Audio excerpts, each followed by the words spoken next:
La personne que regarde la télé ou la personne qui regarde la télé? Mhm. Bonjour à tous et bienvenue sur Merci Prof, ta chaîne pour apprendre le français. Aujourd'hui, nous allons travailler sur les pronoms relatifs qui et que. Si, tu sais ces petits mots qui te sauvent la vie quand tu connais pas le nom d'une chose. Hé, t'as pas vu mon truc, mon bidule là? Mais si, le truc qu'on utilise pour faire chauffer l'eau.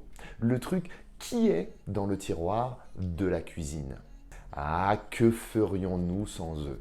Alors, si tu veux enfin savoir comment les utiliser correctement, suis-moi, c'est parti.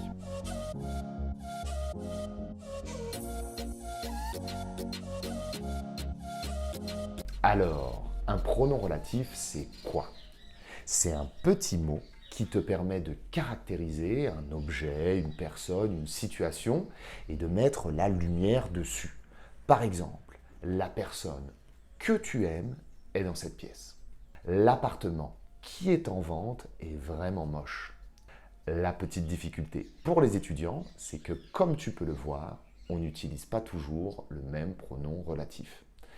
Alors, la question à 100 millions, comment savoir si je dois utiliser que ou si je dois utiliser qui? Ben oui, je me doute que si tu as cliqué, c'est pour ça que tu es là. Regarde bien nos exemples. La série que je regarde, le peigne que Manon utilise, l'actrice que j'adore. Je caractérise quoi ici? Le complément de ma phrase. Dans une phrase, tu as un sujet, un verbe et un complément. Que te permet d'apporter une information sur ton complément et de mettre la lumière dessus. Au lieu de dire « je regarde un beau film », tu peux dire « le film que je regarde est beau ». On met la lumière sur notre complément. Regarde maintenant ces phrases. La fille qui parle tout le temps en cours. Le film qui a gagné l'Oscar en 2019. On caractérise quoi avec le pronom relatif qui? On caractérise le sujet de l'action, le sujet du verbe. C'est la fille qui parle, c'est le film qui a gagné un Oscar. La fille et le film sont les sujets du verbe qui suit. Alors, tu vas me dire, prof, t'es bien gentil, t'es bien sympa, mais j'ai pas le temps de réfléchir si c'est complément, si c'est sujet, quand je parle avec Magali. Magali, elle n'a pas le temps. Non, Magali, elle est déjà partie avec Felipe parce que Felipe, il réfléchit pas.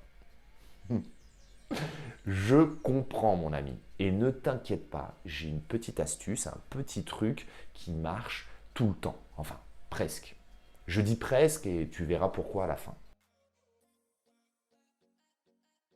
Si c'est un verbe qui suit ton pronom, tu utilises qui.